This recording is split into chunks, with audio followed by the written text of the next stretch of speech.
الحمدللہ رب العالمین والصلاة والسلام علی سید المرسلین اما بعد فاعوذ باللہ من الشیطان الرجیم بسم اللہ الرحمن الرحیم الصلاة والسلام علیک یا رسول اللہ وعلی آلک واصحابک یا حبیب اللہ الصلاة والسلام علیک یا نبی اللہ وعلی آلک واصحابک یا نور اللہ۔ پیارے آقا مکی مدنی مصطفیٰ صلی اللہ تعالی علیہ وآلہ وسلم کا فرمان علی شان ہے، جو کوئی مجھ پر ایک بار درود پڑھتا ہے اللہ تعالیٰ اس پر 10 رحمتیں نازل فرماتا ہے، اس کے 10 گناہوں کو معاف فرماتا ہے، اس کے 10 درجات بلند فرماتا ہے۔ صلو علی الحبیب صلی اللہ تعالی علی محمد۔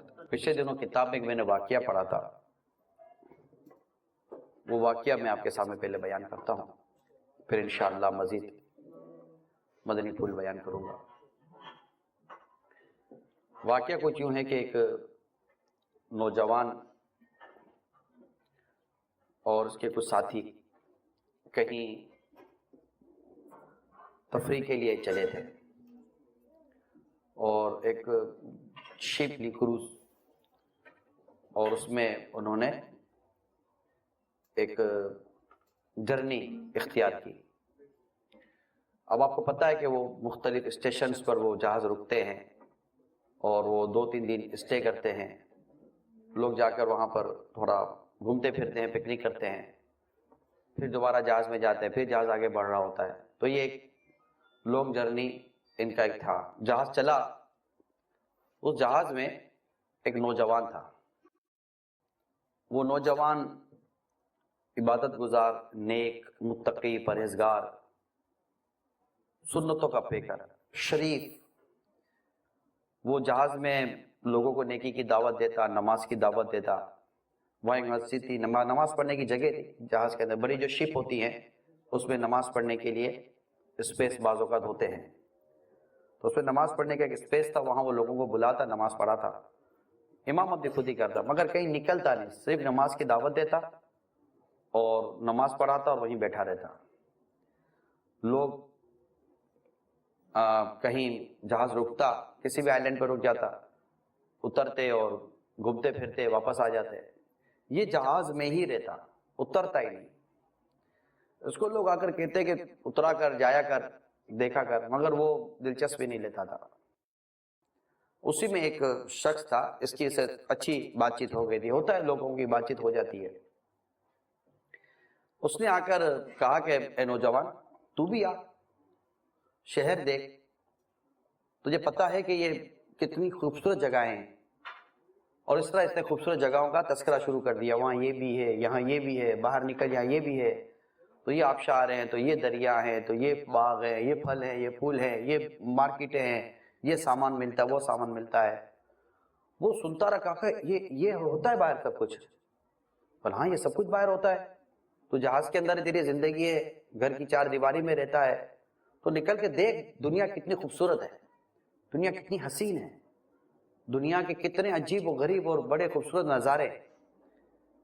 کہ اچھا چلو بتاؤ کیا ہے۔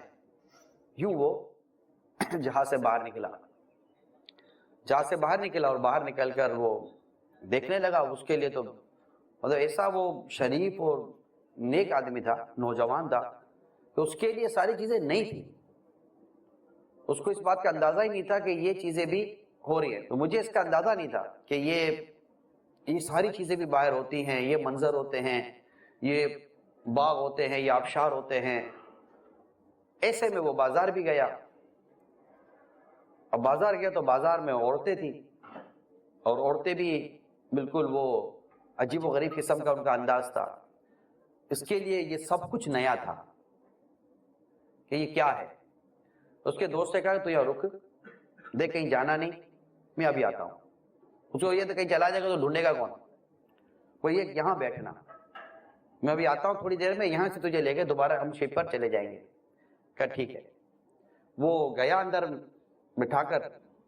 اب جیسے ہی وہ اندر گیا کسی کمرے میں، گھر میں، اب وہ لڑکا بیٹھا ہوا انتظار کر رہا، اس کا آیا نہیں۔ اتنے میں اس کو عورتوں کی، لڑکیوں کی ہنسنے کی آوازیں آئیں۔ تو اس نے دیکھا یہ لڑکیاں ہنس رہی تھیں، عورتیں ہنس رہی تھیں، اس طرح کی وہ مستی مذاق کر رہی تھی، اس کے لیے سب نیا تھا. آپ تصور کریں اس کے لیے سب نیا تھا. اب وہ پریشان تھا کہ میرا دوست کہاں چلا گیا مجھے یہاں بٹھا کر. وہ اٹھا اس کو ڈھونڈنے لگے اور ڈھونڈتے ڈھونڈتے اس گھر میں چلا گیا. گھر میں گیا، جیسے گھر میں داخل ہوا تو کمرے کا دروازہ تھوڑا کھلا تھا. اسے دیکھا تو اس کا دوست اندر میں لڑکیوں کے ساتھ عیاشیاں کر رہا تھا. جو لوگ عموماً اس طرح کے سفر میں نکلتے ہیں، اور اس نے جو منظر دیکھا، وہ منظر دیکھ کر وہ پیچھے کی طرف بھاگا. وہ بھاگ کر ہکا بکا رہ گیا کہ یہ کیا ہو رہا ہے. اس کے لیے بالکل یہ ایک زندگی کا ایک نیا پیج تھا، ایک نئی کتاب تھی جو اس کے سامنے کھلی تھی. اس کا دوست باہر آیا، کہا میں نے کہا تھا نا کہیں جانا نہیں. کہا تو کر کیا رہا تھا یہ، بس چلنا چل. وہ کر کے اس کو جہاز پہ لے گیا. اور رات تھی، جہاز نے بھی وہاں رکنا تھا 2-3 دن کے لیے. جہاز وہاں رکا ہوا تھا، یہ گیا. تو اب یہ جب جہاز میں گیا اور جب اپنے سونے لگا تو جب جیسے ہی آنکھ بند کرتا اس کی آنکھ کے سامنے وہ منظر آ جاتا جس منظر کو اس نے دیکھا تھا، تو اس کے لیے بالکل ایک نئی چیز تھی. رات بھر بے چین رہا، پریشان رہا کہ یہ ہے کیا، مگر اس کی پریشانی کوئی عجیب تھی. صبح اٹھا، سب سے پہلے وہی نکلا اور نکل کر سیدھا اسی بازار میں گیا. اور اسی بازار میں جا کر اس نے وہ حرکتیں کی جس حرکتوں میں اس کا دوست کر رات کو مبتلا تھا. اب یہ سب اس کے لیے آپ یوں سمجھیے کہ نیو ٹیسٹ تھا، اگرچہ بیڈ ٹیسٹ تھا بٹ نیو ٹیسٹ. وہ اتنا اس کے اندر یہ اس چیز کی جو لذت تھی، محبت تھی، اس کے اندر سرایت کر گئی کہ وہ اب جہاز پر ہی نہیں جاتا تھا، وہ وہیں پڑا رہتا تھا. 2 دن ہو گئے، تیسرا روز آیا، جہاز چلنے کی باری آئی. کیپٹن نے کہا کہ وہ نیک نوجوان کہاں ہے، میں اس کو دیکھ ہی نہیں رہا ہوں، وہ چلا کہاں گیا. تو لوگوں نے کہا کہ یہ تو یوں نکل گیا. کہا اس کو پکڑ کے لاؤ. اب اس کو لوگ بلانے کے لے گئے، وہ تو آنے کے لیے تیار نہیں. بولا تم لوگ جاؤ، میں یہیں رہوں گا. کہاں گئی تمہاری نمازیں، کہاں گئی تمہاری عبادت، کہاں گئی تمہاری نیکی کی دعوت، کہاں گئی تمہاری پرہیزگاری. وہ کوئی بات سننے سمجھنے کے لیے تیار نہیں تھا. کیپٹن کو لوگوں نے کہا بھائی وہ تو نہیں آ رہا. تو بھائی یہ گیا کیسے باہر؟ تو کہا یار یہ لے گیا تھا، یہ اس کا سب چکر ہے. اس نے کہا تجھے اللہ ہدایت دے، تو برباد ہو ہی رہا تھا، تو نے اس نیک نوجوان کو بھی بربادی کے راستے میں چلا دیا. اب جا اور اس کو کسی صورت لے کر آ، جہاز نکلنے کا ٹائم ہے. اب وہ گیا، زبردستی اس کو اٹھایا اور زبردستی اٹھا کر پکڑ کر کسی صورت کو جہاز پہ ڈالا اور جہاز چلنا شروع ہوا. اب جیسے ہی جہاز نے پورٹ چھوڑا اور وہ نکلا آگے، اس کے دماغ کی وہ جو ساری چیزیں تھی وہ دوبارہ ریکول ہونے لگی کہ یہ مجھے کیا ہو گیا. اور وہ اپنی تمام تر پچھلی 3-4 دن کی زندگی کو یاد کرتا اور روتا کہ میری جوانی، میری عبادت، میری ریاضت، میرا تقوی، میری پرہیزگاری، میری نیکیاں ساری کی ساری دھری کی دھری رہ گئے، سب ختم ہو گیا. میں کن گناہوں میں، میں کن برائیوں میں، کن بدکاریوں میں پڑ گیا. اب اس کا ایک ہی کام، روئے. اتنا روتا تھا، اتنا روتا تھا، اتنا روتا تھا، شرمندگی کی وجہ سے، افسوس کی وجہ سے، تکلیف کی وجہ سے اتنا روتا تھا کہ کوئی سو نہیں سکتا تھا. لوگ جا کے سمجھاتے کہ تو کیا کر رہا ہے، ہمیں تو سونے دے. اس کی چیخیں نہیں بند ہوتی تھی، چیخ چیخ کر رویا کرتا تھا. اس کو اس کے دوست نے بولا میں تجھے تکلیف کیا ہے. تو اس نے اپنی پاؤں سے، سمجھ رہے ہوں گے، اس نے اپنی ٹانگوں سے کپڑا ہٹایا اور بتایا کہ یہ دیکھو میری یہ ساری جگہ سڑ گئی ہے. وہ جگہ اس کی ختم ہو گئی، سڑ گئی، کیڑے پڑ گئے جس سے وہ چیخ رہا تھا. یعنی اس کی صحت بھی برباد ہوئی، اس کی عبادتیں بھی آگے پیچھے ہو گئی، اور یہ تکلیف کے مارے رو بھی رہا تھا. اور اسی تکلیف کے مارے رو رو کر طرف طرف کر اس نے جان دے دی، مر گیا. مجھے اس واقعے کو پڑھ کر بڑی عبرت ہوئی. عبرت ان مہینوں پر ہوئی کہ انسان کی زندگی کا کوئی ایسا لمحہ آتا ہے کہ وہ لمحہ اسے کہاں کے کہاں بہا کر لے جاتا ہے. یعنی بظاہر نیک، متقی، پرہیزگار، نمازی نظر آنے والا شخص، کوئی اس کی نظر کوئی ایک ایسی جگہ پر جم جاتی ہے، اس کی آنکھوں میں کوئی ایسی چیز بس جاتی ہے. جیسے کہ جس کے آنکھوں میں مدینہ بس جائے تو اس کو مدینہ یاد آتا رہتا ہے، جس کی آنکھوں میں کعبہ بس جائے اس کو کعبہ یاد آتا رہتا ہے، جس کی آنکھوں میں یہ گناہ یا بدکاری یا اس طرح کی چیزیں بس جائے نا تو وہ چیزیں یاد آتی ہے، کیونکہ آنکھ ہے نا یہ دل کا راستہ ہے. آنکھ یہ دل، انسان پہلے دیکھتا ہے اور اس کی چیز اس کے دل میں اترتی ہے، فیصلہ کرتا ہے کہ یہ اچھی ہے یا بری ہے. دل و دماغ پھر ڈیسیجن لیتے ہیں، لیکن پہلے ہے دیکھنا. بندہ اچھا دیکھے گا تو اس کے دل میں اچھے خیالات آئیں گے، بندہ برا دیکھے گا اس کے دل میں برے خیالات آئیں گے. ایک تو یہ برائی کی طرف گیا اور ایک چیز دیکھ لی جس کی وجہ سے یہ ہاتھ سے نکل گیا. یہ گیا کیسے اس طرف؟ اس کو اس کا کوئی ایسا دوست لے گیا جو خود اس برائی میں مبتلا تھا. آپ اور ہم چاہے اپنے ملک میں ہوں یا باہر ہوں، میٹر یہ ہے کہ آپ کی فرینڈشپ کس کے ساتھ ہے. ہمارا کوئی نہ کوئی دوست، کوئی نہ کوئی جس کو ہم یار بولتے ہیں، فرینڈ بولتے ہیں، ایک کلیگ کہتے ہیں، کلاس فیلو کہتے ہیں، اور بیسٹ فرینڈ کہتے ہیں، اس کا جو بھی آپ نام دیتے ہیں. میں لڑکوں میں بھی رہ رہا ہوں، ابھی لڑکا لڑکی، بوائے فرینڈ گرل فرینڈ کے ٹاپک پہ اس وقت میں نہیں آ رہا، کیونکہ وہ سب بات کی باتیں. جس سمت بھی جا رہے ہیں، پہلے مجھے میرا یہی جو میرا میل فرینڈ ہے، یہ اگر مسجد کی طرف جاتا تھا تو مجھے مسجد کی طرف لے کے جاتا تھا. یہ کلب کی طرف جاتا تھا، مجھے کلب کی طرف لے کے جاتا تھا. یہ پڑھائی میں بہت اچھا تھا تو وہ میں پڑھائی میں بہت اچھا ہو گیا. یہ تفریح میں بہت اچھا تھا تو میں تفریح میں بہت اچھا ہو گیا. یہ جس لائن پہ تھا میں اس لائن پہ چلا گیا. اب دیکھنا یہ ہے کہ آپ اور ہم اپنا دوست کس کو بناتے ہیں. یہ سب سے بنیادی چیز ہے، کیونکہ آپ کی جو صحبت ہے نا یہ آپ پر اثر آئے گی. حدیث پاک بہت کلیئر حدیث ہے، الصحبۃ مؤثرہ، صحبت میں اثر ہوتا ہے. آپ جس کی صحبت میں رہیں گے اس کی صحبت کا آپ اثر قبول کریں گے. آپ ایک سنجیدہ شخص کی صحبت میں رہیں گے، آپ کے اندر سنجیدگی آئے گی. آپ اسٹوڈنٹ ہیں، یہاں پی ایچ ڈی بھی کر رہے ہیں، کالج میں پڑھ رہے ہیں، یونیورسٹی میں پڑھ رہے ہیں، واٹ ایور. آپ کسی سے 10 سال کے بعد ملتے ہیں، 12 سال کے بعد ملتے ہیں، 15 سال کے بعد آپ میٹرک کے اسٹوڈنٹ سے، آپ کی کلاس میں میٹرک کیا ہوگا، کسی نے 9 کیا ہوگا، اور آج آپ کے مطلب کہ 8 سال 10 سال 15 سال کے بعد جب آپ کی اس سے ملاقات ہوگی، ارے کیا حال ہے، ٹھیک ہو. اب جب آپ اس سے بات کریں گے نا تو آپ 2 فیصلے کریں گے. ایک فیصلہ ہے یار تو جیسا تھا نا ویسا ہی ہے، تو پہلے بھی چھچوڑا تھا، آج بھی چھچوڑا ہے. پہلے بھی بول رہے گی تجھے تمیز نہیں تھی، ابھی تجھے بولے گی تمیز نہیں ہے. اور ایک اور سے ملتے ہیں تو آپ کہتے ہیں کہ یار بہت میچورڈ ہو گئے تم تو، یار تمہاری باتیں کتنی اچھی ہو گئی ہیں. اب یہ دونوں فیصلے جو آپ کر رہے ہیں، یہ دونوں فیصلے کیوں کر رہے ہیں؟ اس نے اپنے اگلا 10-15 سال جس کے ساتھ گزارے تھے نا، وہ اس کا کام ہی فلمیں ڈرامے دیکھنا ہوتا تھا، اس کا کام ہی اس طرح کے لوفر لڑکوں کے اندر رہنا ہوتا تھا. وہ ان میچورڈ اور بالکل مطلب کہ وہ اس طرح کی باتیں کرے گا جس کو عموماً بچپنا کہتے ہیں. اور دوسرے کی اسٹڈی بہت اچھی تھی، اس کی کوالیفیکیشن اس نے کی، اس سے اچھے دوست رکھے، سنسیئر دوست رکھے، سنجیدہ دوست رکھے، رسپانسیبل دوست رکھے، جو اپنی زندگی کے مقصد کو، فیملی کے پرپس کو، اپنی لائف کے مقصد کو سمجھ رہے تھے. ان کے ساتھ جب اس کی گیدرنگ ہوتی ہے تو اس کی آٹومیٹکلی لینگویج تبدیل ہو جاتی ہے، اس کی ڈسکشن تبدیل ہو جاتی ہیں، اس کی مینٹلٹی تبدیل ہو جاتی ہے. اور آپ کہتے ہیں کہ یار تم چینج ہو گئے ہو، پورے چینج ہو گئے، تم ایسے تو نہیں تھے. تو وہ یہی کہے گا کہ یار زندگی نے سکھایا ہے، تجربات نے سکھایا ہے، یہ ساری چیزیں میں سیکھا ہوں. تو ڈیپینڈ کرتا ہے کہ آپ کا دوست کون ہے، آپ کا فرینڈ سرکل کیا ہے، آپ رہتے کس کے ساتھ ہیں، آپ بات چیت کس کے ساتھ کرتے ہیں، آپ کھاتے پیتے کس کے ساتھ ہے. ایک صحبت ہوتی ہے انسان کو بدل کے رکھ دیتی ہے. میں کتاب میں پڑھا، ایک اسکول میں ایک ٹیچر اپوائنٹ ہوا. جب ٹیچر اپوائنٹ ہوا تو وہ ٹیچر نمازی تھا اور بقیہ ٹیچر بھی نمازی تھے، مگر ایک ٹیچر ایسا تھا جو بالکل وہ نماز کے نام پر ہی بھاگتا تھا.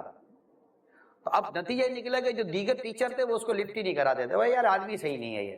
اب یہ نیا ٹیچر آیا تھا، اس نئے ٹیچر نے اس کو دیکھا کہ وہ تو اکیلا رہ رہا ہے، اس کو اکیلے میں ہی مزہ تھا، وہ یہ مذہبی گیدرنگ کو پسند ہی نہیں کرتا تھا. اور یہ دیکھ بھی رہا تھا کہ یہ جو ٹیچر ہے دوسرے اس کو لفٹ ہی نہیں کراتے. مگر وہ خود نمازی تھا اور ایک سمجھدار اور سینسیبل آدمی تھا. تو وہ اس ٹیچر کے پاس جا کر اس نے بیٹھ کر اس نے کہا کہ میں آئے. بالکل بیٹھیں بھائی بیٹھیں. وہ اکیلا بیٹھا ہوا تھا، بے نمازی جو تھا. تو چائے وغیرہ اس کے ساتھ بیٹھ کے پی، سلام دعا ہوئی، بات چیت ہوئی، اس سے کسی چیز کو چھیڑا نہیں.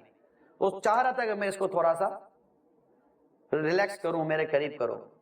اب وہ سوچ رہا تھا مسجد کیا کروں. پھر اس نے جا کے کہا کہ میں نے سنا ہے کہ آپ اکیلے رہتے ہیں، کیونکہ اس کے ساتھ وہ رہتا بھی نہیں تھا. بولا میں اکیلا رہتا ہوں. کہا میں گھر ڈھونڈ رہا ہوں اور اگر آپ کے کمرے کے اندر کوئی اسپیس ہے تو میں آپ کے ساتھ رہ لیتا ہوں، میں کرایہ شیئر کر لوں گا، آپ مطلب بے فکر ہے، میں آپ کو بوجھ نہیں بنوں گا. کہا اب کرائے کی بات نہیں ہے، میرے ساتھ آپ رہ تو سکو گے نہیں، میرے اور آپ کے نیچر میں بہت فرق ہے بھائی. بولا وہ تو تھوڑے دن دیکھ لیتے، اگر نیچر نہیں ملے گا تو میں الگ ہو جاؤں گا، کون سی زبردستی ہے بھائی، اگر آپ کہیں گے تو رہ لیں گے، رہ لو بھائی، مجھے کوئی حرج نہیں ہے. دونوں نے ایک ساتھ رہنا شروع کیا.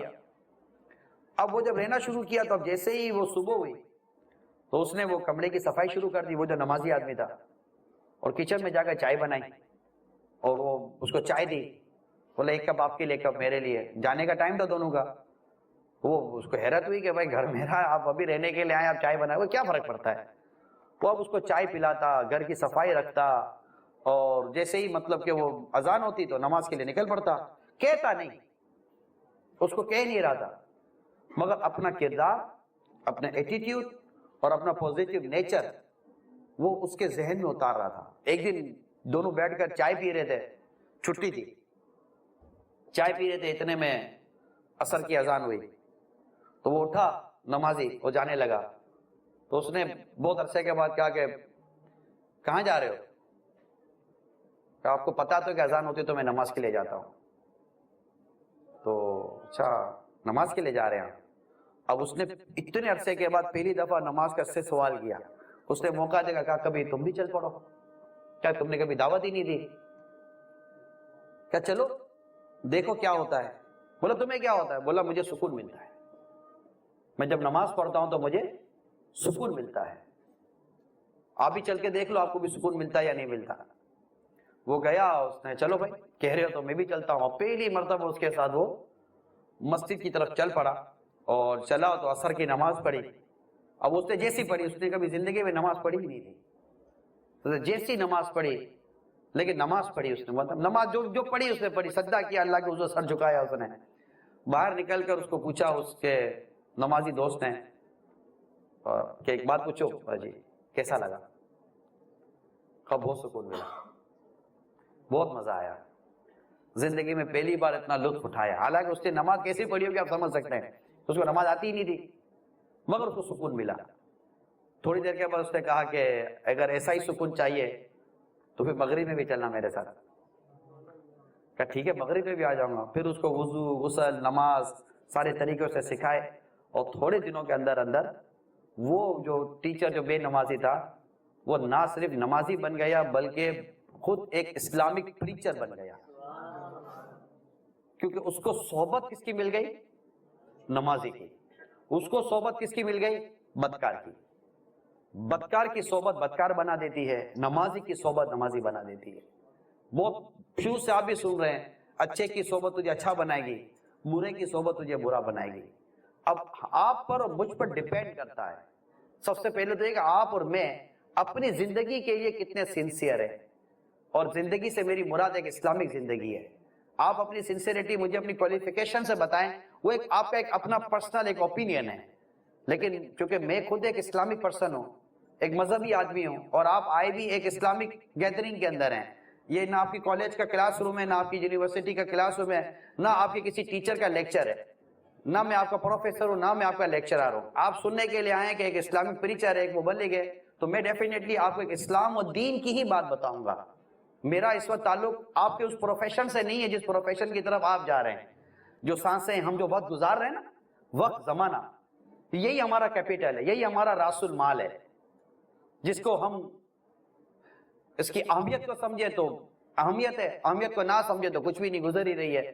جیسے کسی بزرگ نے فرمایا کہ میں نے اس کانسیپٹ کو سمجھنے کے لیے میں نے ایک برف والے کو دیکھا جو برف بیچ رہا تھا، آئس سل، کہ وہ کہہ رہا تھا کہ لوگوں اس شخص پر رحم کرو جس کا سرمایہ پگھلا جا رہا ہے. اب برف ہے نا، برف پڑی ہوئی ہوتی ہے، ایک شخص برف بیچ رہا ہے، آئس بیچ رہا ہے، اور اس کے اوپر مطلب کہ وہ دھوپ پڑ رہی ہے. اب ساگ ادب اس نے 1500 روپے کی اگر برف تیار کی ہے تو ڈیفینیٹلی 1500 روپے کی برف کو 2000 میں بیچے گا اس کے پیسز کر کے. لیکن یہ برف جب پگھلتی جائے گی اور بکے گی نہیں تو اس کا والیوم کم ہوگا، اس کا حجم کم ہوگا، اور یہ 1500 روپے کی برف پگھل کر 800 روپے کی ہو جائے گی. اب یہ بیچ بھی دے تو ہزاروں کی بیچ دے گا، پھر بھی 500 روپے کا تو نقصان ہی کرے گا نا. تو برف پگھل رہی ہے، تو جس طرح ایک برف بیچنے والے کو اپنی برف کے پگھلنے کا احساس ہے، تو کیا انسان تجھے تیری زندگی کے ایام اور سانسوں کے ضائع ہونے کا احساس ہے؟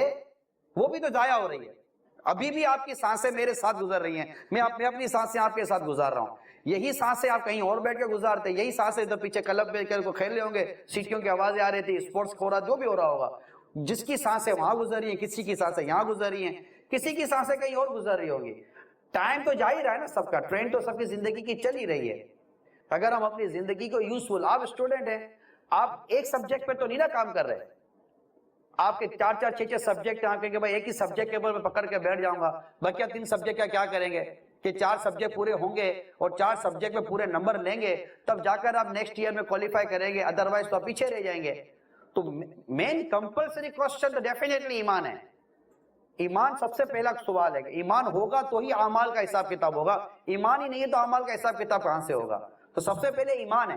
مگر کیا قرآن کریم کو اگر آپ نے پڑھا ہے اور نہیں پڑھا تو میرا مشورہ ہے قرآن کریم کو پڑھیں آپ. یہ ہماری کتاب ہے، یہ ہم پر نازل کی گئی ہے، ہمارے نبی پر نازل کی گئی ہے، یہ ہمارے لیے نازل کی گئی ہے، یہ مسلمانوں کے لیے ہدایت ہے، ہدی للمتقین، متقیوں کے لیے ہدایت ہے. اس کو تو روزانہ کھولنا چاہیے، اس کو تو روزانہ پڑھنا چاہیے. مجھے حیرت ہوتی ہے ان مسلمانوں پر جو قرآن نہیں کھولتے، حیرت، ڈیفینیٹلی حیرت ہوتی ہے، اس میں کوئی دو رائے نہیں کہہ رہا میں کہ قرآن کریم اللہ تعالیٰ نے ہمیں دیا، ہماری ہدایت کے لیے دیا.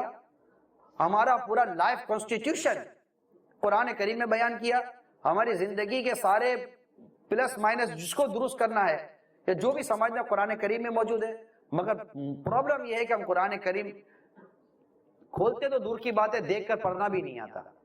اب یہ کیسے درست ہوگا اس کے لیے بھی انشاءاللہ کھڑے ہیں. ایشو یہ ہے کہ ہم قرآن کریم کو پڑھیں، اس کو سمجھیں. تو قرآن کریم میں کئی مقامات پر آپ کو ملے گا وہ جو ایمان لائے اور اچھے اعمال کیے، وہ جو ایمان لائے اچھے اعمال کیے. میں آپ کو یہاں پر اچھے اعمال کی طرف دعوت دے رہا ہوں، نیک اعمال کی طرف دعوت دے رہا ہوں. میں آپ کو نماز کی طرف دعوت دے رہا ہوں، میں آپ کو سچ کی طرف دعوت دے رہا ہوں، میں آپ کو اخلاق حسنہ، اچھے اخلاق کی طرف دعوت دے رہا ہوں. میں آپ کو اس بات کی دعوت دے رہا ہوں کہ آپ ایمان لائے، اب آپ نیک اعمال کریں. آپ اللہ پر ایمان لائیں، اب آپ گناہ سے بچیں. اللہ پر ایمان لائیں، اللہ کی نافرمانی سے بچیں. اب اللہ کی نافرمانی کی ایک لسٹ ہے پوری، اس لسٹ کو اپنے پاس آپ بنا لیں، لکھ لیں. آپ آج گھر پہ جا کر جب بھی جہاں ہاسٹل میں جائیں، جو بھی آپ کا ادارہ وہاں جائیں، وہاں بیٹھ کر تھوڑی دیر کے لیے جو آج اس وقت جو آپ کا سیشن ہے، جو یہ سیگمنٹ ہے، آپ اس پر تھوڑا تو سوچئے گا، سنجیدگی کے ساتھ سوچئے گا. سوچیں گے آپ کا بھلا ہوگا، نہیں سوچیں گے تو آپ کا اپنا ہی جو بھی ہوگا پلس مائنس آپ کا اپنا ہے. جس طرح آپ اپنے جو بھی آپ کے کریکولم ہے اس کے متعلق آپ سوچیں، آپ کے سبجیکٹ کے بارے میں سوچیں، آپ جس مقصد کے لیے آئیں اس مقصد کے بارے میں سوچیں کہ یار میں پہنچا کہاں ہوں. لیکن میری ریکویسٹ ہے آج آپ اس اجتماع میں آئیں، جب آپ یہاں سے جائیں تو آپ آج کے اس بیان کے بارے میں سوچیں کہ مجھے بیان میں ایک سوچ دی گئی ہے، ایک ڈائریکشن دی گئی ہے. الحمدللہ میں ایمان والا ہوں، میں کلمہ پڑھتا ہوں، اللہ تعالیٰ ایک ہے، میں رسول پاک صلی اللہ تعالیٰ علیہ وسلم پر ایمان لایا، وہ اللہ کے نبی ہیں اور ان کے خاتم النبیین پر میرا ایمان ہے کہ ان کے بعد کوئی نبی نہیں آئے گا. الحمدللہ میں ایمان والا ہوں، مگر میرے اعمال کیسے ہیں؟ پلیز اعمال کا ضرور جائزہ لیجئے، اعمال کا ضرور جائزہ لیجئے، میرے اعمال کیسے ہیں. کیونکہ بسا اوقات ایسا ہوتا ہے کہ یہ جو گناہوں کی بیماری ہوتی ہے نا، یہ کفر تک لے جاتی ہے. بندہ اس میں خوش فہمی میں نہ رہے کہ میں ایک بار مسلمان ہو گیا تو میرا ایمان ضائع نہیں ہو سکتا. اس میں کوئی بھی مسلمان خوش فہمی میں نہ رہے. نبی ہے کہ جس کی نبوت زائل نہیں ہو سکتی، بلکہ نبی کی نبوت کو اگر کوئی زوال مانے گا کہ نبی کی نبوت کو زوال لگ سکتا ہے تو ویسے مسلمان نہیں رہ گئی. ہمارے ایمان کیا، ہمارے عقیدے کا ہے کہ نبی کی نبوت زائل نہیں ہوتی، مگر ولی کی ولایت تو چھینی جاتی ہے، ولی کی ولایت چلی جاتی ہے. آپ اس وقت ایک غیر مسلم ملک میں رہتے ہیں، کیا آپ کو اس بات کا پتہ ہے کہ یہاں پر کئی غیر مسلم مسلمان ہو جاتے ہیں؟ 50 سال 40 سال 30 سال کی زندگی گزارتے ہیں، کوئی ایسا ان کے سامنے ایک بات آ جاتی ہے جس سے وہ مسلمان ہو جاتے ہیں. جس طرح اللہ تعالیٰ کی یہ خفیہ تدبیر ہے کہ جس طرح ایک غیر مسلم کو، کافر کو اللہ تعالیٰ ایمان کی نعمت دے دیتا ہے، وہ بے نیاز ہے، وہ مالک ہے. جس طرح کافر کو ایمان کی نعمت ملتی ہے نا، اسی طرح مسلمان سے ایمان کی نعمت چھین لی جاتی ہے. ایک کافر کو ایمان ملنے پر تو مجھے وہ واقعہ یاد آ رہا، ہمارا ایک مدنی قافلہ افریقہ، ایسٹ افریقہ کے دورے پر تھا. ایسٹ افریقہ کے دورے پر ایک شخص کی عیادت کے لے گئے، ہمارے اسلامی بھائی ہاسپٹل گئے. جب عیادت کے لے گئے، وہ بیمار تھے ہمارے ایک ساتھی، تو ان کی عیادت کر کے جب واپس جا رہے تو 75 سال کا، شاید کم ہو 75 سال کا ہوگا، ایک بوڑھا بستر پر لیٹا ہوا تھا. تو جاتے ہیں دیکھا یار چلو اس بوڑھے کی بھی عادت کر لو، بوڑھا آدمی ہے، بڑی عمر ہے، بستر پہ لیٹا ہوا ہے. تو ہمارے مدنی قافلے کے اسلامی بھائی اس بوڑھے کو دیکھنے کے لیے گئے تو پتا چلا وہ بوڑھا پرسٹ ہے، کرسچن تھا، پرسٹ تھا. اور تقریباً 70 سال، کتنے بھی سال، 40 سال، 60 سال، 70 سال اس نے چرچ میں عیسائیت کی تبلیغ کی تھی. وہ اس کے بعد کھڑے رہے، اور کھڑے رہ کر اس کو کیا مطلب کوئی چیز تھی کریٹ ہوئی، اور اس کو انہوں نے اسلام پیش کیا. وہ بستر پہ پڑے پڑے شخص کلمہ پڑھ کے مسلمان ہو گیا، کلمہ پڑھ کے مسلمان ہو گیا. آپ بلیو کریں ودین 45 منٹس وہ مر گیا. کتنی دیر بعد؟ 45 منٹ کے بعد، پونے گھنٹے کے بعد کم و بیش وہ شخص مر گیا. یقین مانے جب مجھے پتا چلا دماغ پر ایسے وہ کہتے ہیں نا کہ وہ عجیب سی ہلچل مچ گئی کہ اللہ تعالیٰ کی خفیہ تدبیر دیکھیں.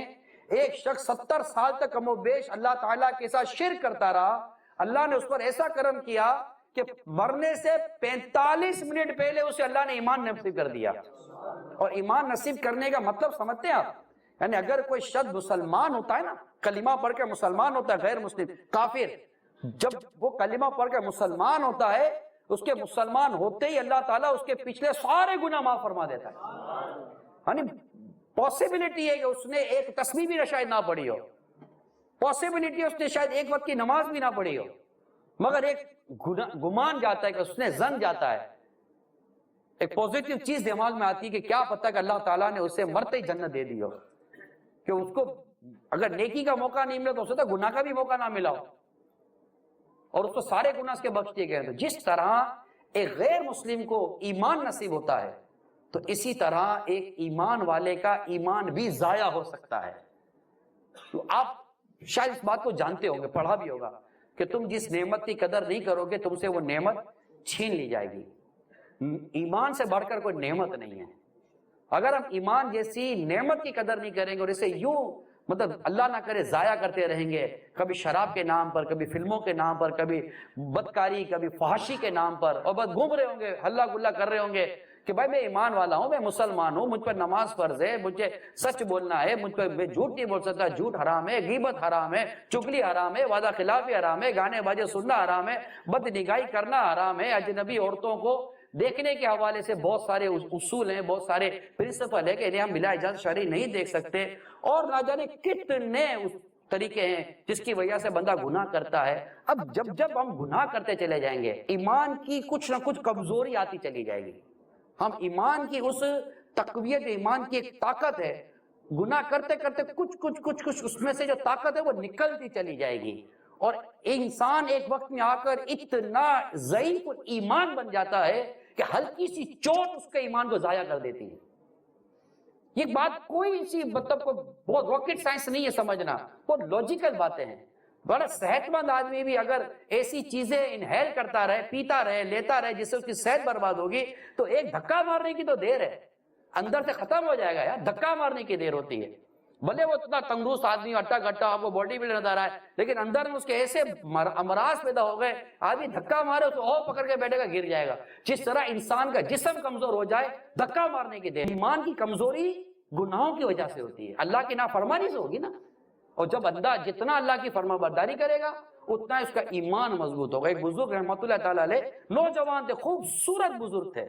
بزرگی کا تعلق صرف سفید داڑھی سے نہیں ہے، بزرگی کا تعلق تو نیکی و پرہیزگاری سے ہے. انتہائی حسین و جمیل بزرگ. یہ اپنے خیمے میں بیٹھے تھے، حج کو گئے تھے، اچانک ایک عورت آ گئی. عورت آئی، عورت نے جب دیکھا اتنا حسین و جمیل نوجوان ہے، اس نے اپنا نقاب ہٹایا. وہ بھی بہت خوبصورت لڑکی تھی. اس نے کہا مجھے آپ سے حاجت ہے. کہا کیا حاجت ہے؟ کہ مجھے آپ سے وہی حاجت ہے جو ایک بیوی کو اپنے شوہر سے ہوتی ہے. یعنی اس نے گناہ کی دعوت دی. حضرت کو بڑا نوجوان تھے مگر بڑا جھٹکا لگا. انہوں نے اپنے سر کو اپنے دو گھٹنوں کے درمیان دبایا اور چیخ چیخ کر رونے لگے. وہ عورت گھبرا گئی اور بھاگ گئی.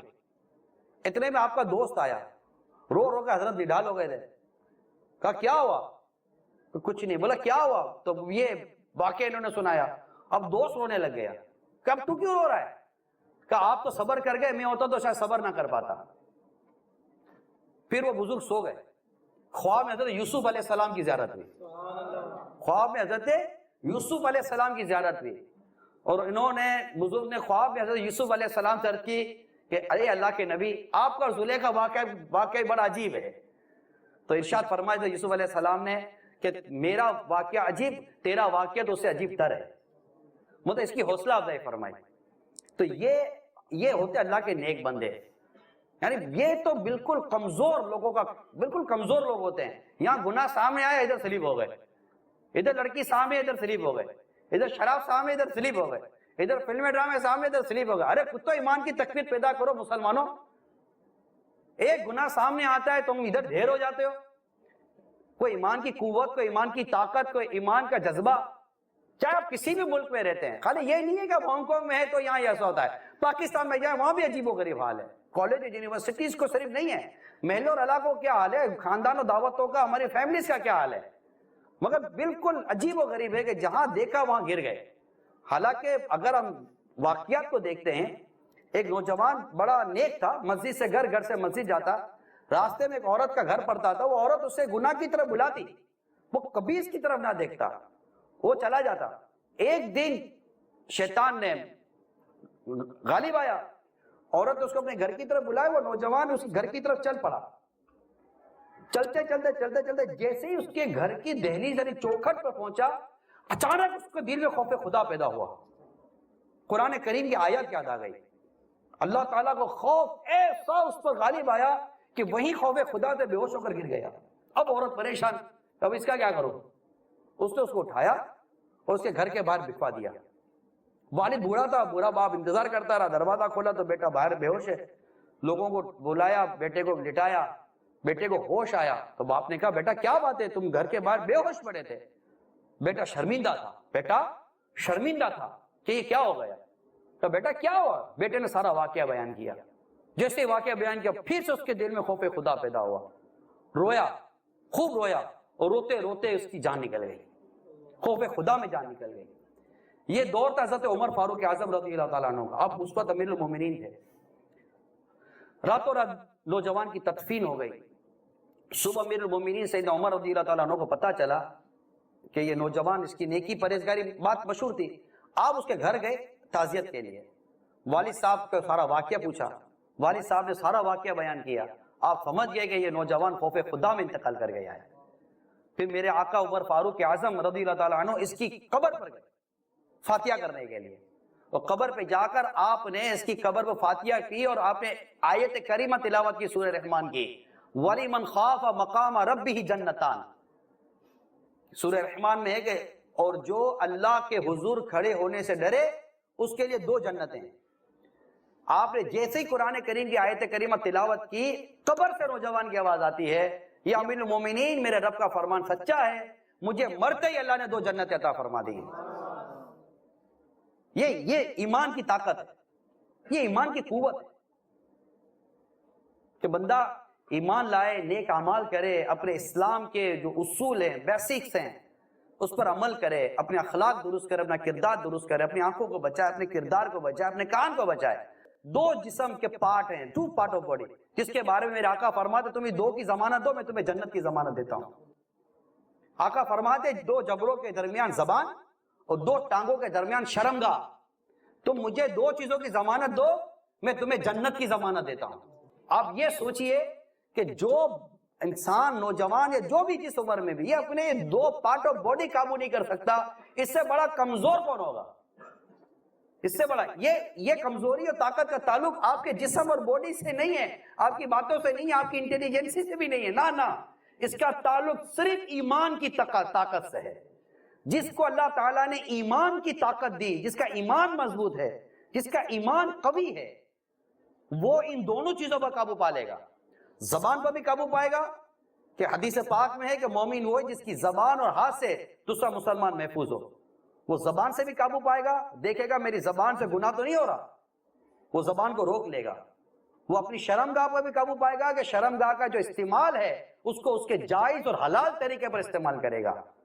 اور اس کے صرف 2 طریقے ہیں، ایک بیوی جو قرآن کریم میں سورہ مومنون کے اندر ہے، ایک بیوی، اور ایک تمہارے ہاتھ کی باندیاں، او ما ملکت ایمانہم جسے یہاں فرمایا. کہ یہ قرآن کریم میں سورہ مومنون کے اندر کہ تمہاری بیویاں اور وہ باندیاں جو تمہارے ہاتھ کی ملک ہیں، اس کے علاوہ اب باندیوں کا دور نہیں ہے، باندیوں کا دور نہیں ہے، تو صرف بیویاں رہ گئی نکاح کے بعد جہاں پر انسان اپنی خواہش کو پوری کرے گا۔ اس کے علاوہ اسلام نے سارے راستے بند کر دیے، کوئی راستہ اس کے لیے اب جائز نہ رہا سوائے اس کے کہ صبر کرے اور نکاح کرے۔ یہ ہے، اور بہترین ایمان والوں کی، کامل ایمان والوں کی نشانی اور علامت قرآن کریم میں بیان کیا کہ وَالَّذِينَ هُمْ عَنِ اللَّغْوِ مُعْرِضُونَ، یہ نیک لوگوں کے اللہ تعالیٰ نے پہچان قرآن کریم میں بیان کی سورہ مومنون کے اندر، اور وہ جو بے ہدا بات کی طرف التفات نہیں کرتے، یعنی بے ہدا کام میں پڑنا دور کی بات ہے، بے ہدا کام کی طرف دیکھتے ہی نہیں ہیں، ان کے لیے جنت کی بشارت ہے۔ یہ جو سورہ مومنون کی 11 آیات پڑھیں، آپ 11 آیات پڑھیں سورہ مومنون، یہ 18واں پارہ شروع سورہ مومنون سے ہوتا ہے۔ اللہ تعالیٰ نے جن خوبیوں کا بیان کیا وہ خوبیاں اختیار کریں، ان خوبیوں والوں کو اللہ تعالیٰ نے جنت و فردوس کی بشارت دی ہے، فرمایا ہم فیہا خالدون، ہمیشہ ہمیشہ اس میں رہیں گے۔ تو میرا آج جو آپ کو بیان کرنے کا جو مقصد ہے وہ یہ ہے، اپنے ایمان کو قوی کریں۔ ایمان قوی کہاں سے ہوگا، ایمان مضبوط کہاں سے ہوگا؟ نمازیں پڑھنے سے، نماز پڑھنے سے، نماز نہ چھوڑیں۔ اذان، کیا اذان کان میں آواز آئے یا نہ آئے؟ ہر جگہ پر اذان کی آواز آئے، یہ اب یہاں بیٹھے اذان کی آواز کہاں سے آئے گی؟ لیکن آپ کو پتا ہے کہ آپ کا ٹرین کا ٹائم کون سا ہے، آپ کو پتا ہے کہ آپ کا آن آف کا ٹائم کون سا ہے، آپ کو پتا ہے کہ آپ کی بس کا ٹائم کون سا ہے، پتا ہے نا؟ آپ کو پتا ہونا چاہیے کہ آپ کی نماز کا ٹائم کون سا ہے۔ پانچوں ٹائم کا جو نماز کا ٹائم ہے یہ آپ کو یاد ہونا چاہیے، یہ بالکل یاد ہونا چاہیے کہ فجر کا وقت کب سے شروع کر کب ختم ہوتا ہے۔ نماز لازم پڑھیں، نماز نہ چھوڑیں، پاک رہیں، پاک رہیں، کپڑے پاک رکھیں، بدن کو پاک رکھیں۔ اللہ تعالیٰ سے پہلے بچائے کہ ہم مریں تو ہمارا بدن ناپاک ہو یا ہمارے کپڑے بھی ناپاک ہو، اور موت کبھی بھی آ جائے گی۔ موت کا تعلق آپ کی میری ایج سے نہیں ہے، موت کا تعلق تو عمر سے بھی نہیں ہے، موت کا تعلق ٹائم سے۔ آپ کی میری سانسیں پوری ہو جائیں گی، آپ اور میں مر جائیں گے، چاہے آپ نوجوان ہیں، کسی بھی مقصد کے تحت آئیں یا نہیں آئے، اپنے ملک میں کہ اس ملک میں، ٹائم پورا ہو گیا، فنش، فائل کلوز ہو جائے گی، یہیں پڑے پڑے ڈھیر ہو جائیں گے۔ تو اپنے آپ کو پاک رکھیں۔ اب پاک رکھنے کے لیے سیکھیں۔ آپ نوجوان ہیں، آپ بڑے لوگ ہیں، بڑے ہیں، بچے نہیں ہیں، آپ بڑے ہیں، آپ کو پتا ہونا چاہیے کہ کپڑے کیسے ناپاک ہوتے ہیں، غسل کب فرض ہوتا ہے۔ آپ کے کپڑے ناپاک ہو گئے، آپ کو پاک کرنے آنا چاہیے۔ ناپاک کپڑے اٹھا کر پاک کپڑوں میں ڈال دیں گے، سارے پاک اور ناپاک کپڑے ایک ساتھ واشنگ مشین میں جائیں گے، پتا چلا آپ کے ناپاک کپڑوں کی وجہ سے پاک کپڑے بھی ناپاک ہو گئے۔ تو کپڑا کیسے پاک ہوتا ہے؟ جب ناپاک ہو جائے، نجاست جہاں لگی ہے نجاست کو کیسے دھوئیں گے یہ پتا ہونا چاہیے۔ پھر غسل کیسے فرض ہوتا ہے، غسل فرض ہونے کے بعد یہ فرض غسل کیسے اترتا ہے، اس کے فرائض کتنے ہیں، اس کی احتیاطیں کتنی ہیں، یہ پتا ہونا چاہیے۔ کیونکہ نماز کے لیے بھی طہارت شرط ہے نا، اگر طہارت ہی نہیں ہوگی تو نماز کہاں سے ہوگی، اگر ناپاک ہوئی تو نماز کہاں سے ہوگی۔ اسی طرح وضو کرنا آنا چاہیے، ہر وقت تو نماز، ہر وقت تو غسل فرض نہیں ہوتا، لیکن جب غسل فرض ہوگا تو غسل کرنا پڑے گا۔ اور مصیبت یہ کہ بعضوں کو یہ بھی نہیں پتا غسل فرض ہوتا کب ہے۔ ایک نوجوان کے بارے میں نے پڑھا کہ وہ اسٹوڈنٹ تھا، کالج کا اسٹوڈنٹ تھا، اس نے کہا کہ بس غسل فرض ہو جائے تو مجھے لگا کہ وضو کرو تو فرض اتر جاتا ہے۔ ارے بھائی غسل فرض ہو جائے تو غسل کرنا پڑتا ہے، وضو کرنے سے کوئی غسل فرض تھوڑی اترے گا۔ تو اب غسل فرض ہوا، اب فرض غسل کیسے اتارنا ہے، اس کے لیے کتنے فرض ہیں، اس کے لیے کتنی احتیاطیں ہیں۔ میں ایک ایگزامپل دیتا ہوں، پورے بدن پر پانی بہانا یہ فرض ہے۔ جب بندہ ناپاک ہو جائے تو پورے بدن پر پانی بہانا یہ فرض ہے۔ آج کل ہم شاور کے نیچے کھڑے ہوتے ہیں، نارملی شاور کے نیچے ہم کھڑے ہو جاتے ہیں۔ آپ شاور کے نیچے کھڑے ہیں، کیا آپ بغیر کسی موومنٹ کے یا بغیر کسی احتیاط کے کیا آپ اپنے بدن کے ہر بال سے 2 قطرے پانی بہا سکو گے؟ جب تک کہ دیکھیں بدن میں، انسان کے بدن میں کئی ایسے حصے ہیں جہاں پانی خود نہیں پہنچے گا، وہاں آپ کو پانی پہنچانا ہے۔ بات سمجھ گئے؟ وہاں آپ کو پانی، فور ایگزامپل یہ جگہ ہے، یہاں پانی پہنچائیں گے نا کہ پانی خود ہی پہنچ جائے گا، اندر میں اپنی جگہ بنا لے گا۔ ایسا آٹومیٹک سسٹم اب تک تو نہیں آیا، نہ اسی کو مشین ہے جس میں کھڑے ہو جاؤ اور سارے آپ کے ہاتھ پہ اوپر نیچے کرے گی اور وہ آپ کا پانی وہاں پہنچا دے گی۔ ابھی تک ایسی مشین میں نے نہ پڑھی ہے، نہ سنی ہے، نہ دیکھی ہے۔ اور عموماً مشینیں بناتی غیر مسلم کمیونٹی ہے اور ان کو اس سے کوئی مطلب نہیں ہے کہ کہاں پانی گیا کہاں پانی نہیں گیا، تو یہ ہم کو سمجھنا ہے۔ تو یہ میں نے جسٹ ایک ایگزامپل دی ہے، کلی کی الگ احتیاط ہے، ناک میں پانی چڑھانے کے الگ احتیاط ہیں، بدن پر پانی بہانے کے الگ احتیاط ہیں. غسل کے 3 فرض ہیں، تینوں فرض ادا کرنے، ان کے پورے تقاضے پورے کرنے، تب جا کر بندہ ناپاک ہو تو پاک ہو جاتا ہے. اب یہ آتا نہیں آتا یہ آپ جانیں، بھلے کوالیفیکیشن جو بھی ہو، بیسک نالج یہ ہے کہ بندے کو خود کو پاک کرنے آنا چاہیے، کپڑے پاک کرنے آنے چاہیے، نماز پڑھنے آنی چاہیے. پھر ایمان کی مضبوطی، قرآن روز پڑھیں، روز قرآن پڑھیں. قرآن آپ کے پاس آپ کے کمرے میں ہونا چاہیے. قرآن کریم آپ کے موبائل فون میں ہونا چاہیے. قرآن کریم کو میں آپ کو مشورہ دیتا ہوں، صراط الجنان یہ تفسیر قرآن ہے، کیونکہ عموماً لوگ یوں قرآن پڑھ کے قرآن سمجھ بھی نہیں سکتے، تو تفسیر اردو میں تفسیر ہے صراط الجنان، اس کی اپلیکیشن ڈاؤن لوڈ کر لیں اپنے موبائل میں اور فائدہ اٹھائیں، قرآن کریم کی تلاوت کریں، ایمان مضبوط ہوگا. روزانہ درود شریف کی ایک کوانٹٹی لے لیں، ایک کوانٹٹی بنا لیں. مثال کے طور پر 313 دفعہ درود شریف پڑھنے والے کو کثرت سے درود شریف پڑھنے والے میں لکھا جاتا ہے. 313 ٹائم درود شریف پڑھیں. صلی اللہ علی محمد یہ بھی درود شریف ہے، صلی اللہ علیہ وسلم یہ بھی درود شریف ہے، الصلاۃ والسلام علیک یا رسول اللہ یہ بھی درود شریف ہے. درود ابراہیم پڑھیں یہ بھی درود شریف ہے. تو جو بھی آپ مختصر درود شریف یا طویل درود شریف آپ اپنا لے لیں تو درود شریف روز پڑھیں. اسی طرح روزانہ اللہ تعالیٰ کا ذکر کریں. مثال کے طور پر ہر نماز کے بعد 33 بار سبحان اللہ، 33 بار الحمدللہ، 34 بار اللہ اکبر، تسبیح فاطمہ جو ہوتی ہے.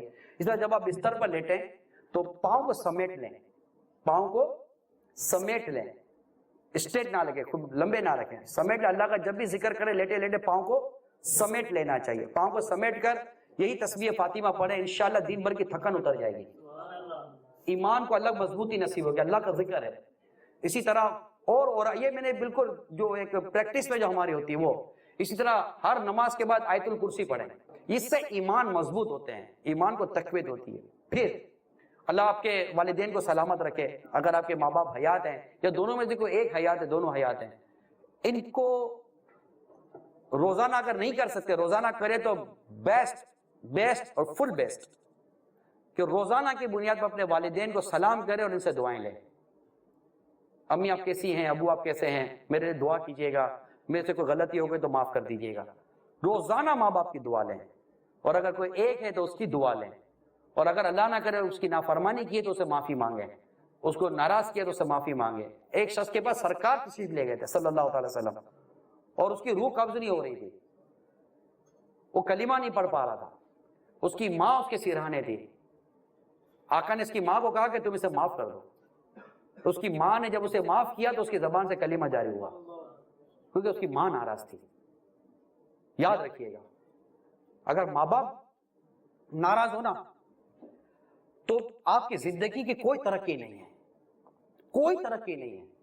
ہمارے وجود کا سبب ہمارے والدین ہیں، ہمارے ماں باپ ہیں. ہمارے ماں باپ، آپ میں سے کئیوں کے ماں باپ ایسے ہوں گے اگر زندہ ہوں گے تو اپنے پیٹ کاٹ کاٹ کر آپ کو یہاں تک بھیجا ہوگا. تو کلچر کے پیچھے مت جائیے گا، اسلام و دین کی تعلیم کو سمجھیے گا. ماں باپ کو جتنا راضی کرو گے نا آپ، اتنا اللہ تعالیٰ تم کو ترقی دے گا، اللہ تعالیٰ کو عروج دے گا. ماں کو خوش کریں، یعنی ماں کو اتنا خوش کریں، باپ کو اتنا خوش کریں، دنیا میں کہیں بھی ہے نا خوش کریں، اتنا خوش کریں کہ ان کی آنکھوں سے خوشی کی وجہ سے آنسو نکل آئیں. یہ جو ان کی آنکھوں سے آنسو نکلیں گے نا، وہ جو دل سے دعا نکلے گی نا، آپ کی مشکلات حل ہو جائیں گے. آپ ادھر ادھر جاتے ہیں، ٹھیک ہے، جس کو آپ اللہ کا نیک بندہ سمجھتے ہیں اسے دعا کرائیں، مگر یار ماں باپ سے تو ضرور دعا کرایا کریں. مگر ماں باپ کی بات وہی ماننی ہے جب ماں باپ نے اللہ اور اس کے رسول کے حکم کے اگر خلاف کوئی بات کی تو پھر ماں باپ کی اطاعت نہیں ہے وہاں پر. مگر ماں باپ کو راضی کریں. جو اپنے والدین کو رحمت کی نظر سے دیکھتا ہے نا، اللہ تعالیٰ اسے مقبول حج کا ثواب عطا فرماتا ہے. تو یہ ایمان کو تقویت دینے والی چند چیزیں میں نے بیان کی ہیں. سچ بولیں، جھوٹ بولیں گے ایمان کمزور ہو جائے گا، غیبت کریں گے ایمان کمزور ہو جائے گا، چگلی کریں گے ایمان کمزور ہو جائے گا. حتیٰ کہ میں آپ کو واقعی بتاؤں، بد نگاہی یعنی یہ جو اجنبی اور اس طرح کے ہم لڑکیوں کو بری نظروں سے، یہ لڑکوں کو، چھوٹے چھوٹے لڑکوں کو یہ دیکھنے کا، میری بات آپ سمجھ رہے ہوگے، یہ بد نگاہی ہے نا، جتنی یہ روحانیت کو اور ایمان کو نقصان پہنچاتی ہے نا، لمان والا فیس، کیونکہ بندہ یہ انٹینشنلی کرتا ہے. مطلب بدنگاہی بندہ بائی مسٹیک نہیں کرتا، بات سمجھ رہے ہیں، یعنی بالکل انٹینشنلی اپنی پوری نیت کے ساتھ یہ اللہ کی نافرمانی کر رہا ہے. اور پھر بولو یار مت دیکھ تو بولتا ہے پہلی نظر معاف ہے. ارے خدا کے بندے، تم شریعت کا مذاق اڑا رہا ہے؟ بلا قصد اٹھی ہوئی پہلی نظر معاف ہے، بلا قصد اٹھی ہوئی پہلی نظر معاف ہے، اور فرمایا کہ پہلی نظر معاف ہے، تمہاری نظر پھیر لو، پھر اب دوبارہ دیکھی تو یہ بلا قصد نہ ہوا، یہ قصد کے ساتھ انٹینشنلی ہوا۔ اور آپ پڑھے لکھے لوگ ہیں، مسٹیک بائی مسٹیک ہوتی ہے، مسٹیک جب بھی ہوگی بائی مسٹیک ہوگی، مسٹیک انٹینشنلی کبھی بھی نہیں کی جائے، یہ مسٹیک نہیں ہے، اٹس کمٹ سین، یہ گناہ ہے جو تم نے کمٹ کیا۔ اور پھر شریعت کا دین کا مذاق اڑائے الگ کہ یار پہلی نظر معاف ہے، تو پہلی نظر تم جتنی اللہ کی نافرمانی کرو تمہیں معاف ہو جائے گا۔ یہ علم کی کمی ہے کہ قرآن و حدیث کی اور شریعت کی باتوں کا لوگ مذاق اڑاتے ہیں اور اپنی نفس کو نفع پہنچاتے ہیں۔ تو یہ چند چیزیں میں نے کہی ہیں، اپنے آپ کو بد نگاہی سے بچائیں، اب فلمیں ڈراموں سے بچائیں، گانے موسیقی سے بچائیں، میوزک سے بچائیں خود کو۔ میوزک ایمان کو برباد کر دیتی ہے، دل میں نفاق پیدا کرتا ہے میوزک، چاہے وہ آپ کے موبائل فون میں بجتا ہو یا آپ کے اطراف میں کہیں بجتا ہو یا آپ سننے جاتے ہو، کیونکہ سرکار صلی اللہ تعالیٰ علیہ وسلم نے فرمایا کہ مجھے آلات موسیقی کو توڑنے کے لیے بھیجا گیا ہے، میوزیکل انسٹرومنٹ کو ڈسٹروائے کرنے کے لیے میرے آقا آئے ہیں، توڑنے کے لیے آئے ہیں۔ اور ہم اسی کو اپنا کر بیٹھ گئے اور کان میں ہیڈ فون لگا کر ہم میوزک سنتے ہیں۔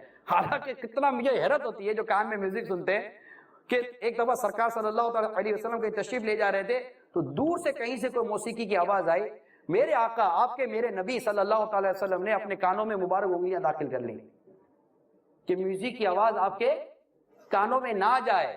اور سرکار کی محبت کا دعویٰ کرنے والا، عشق رسول کا دعویٰ کرنے والا کان میں ہیڈ فون ڈال کے میوزک سنتا ہے، کمال ہے یار۔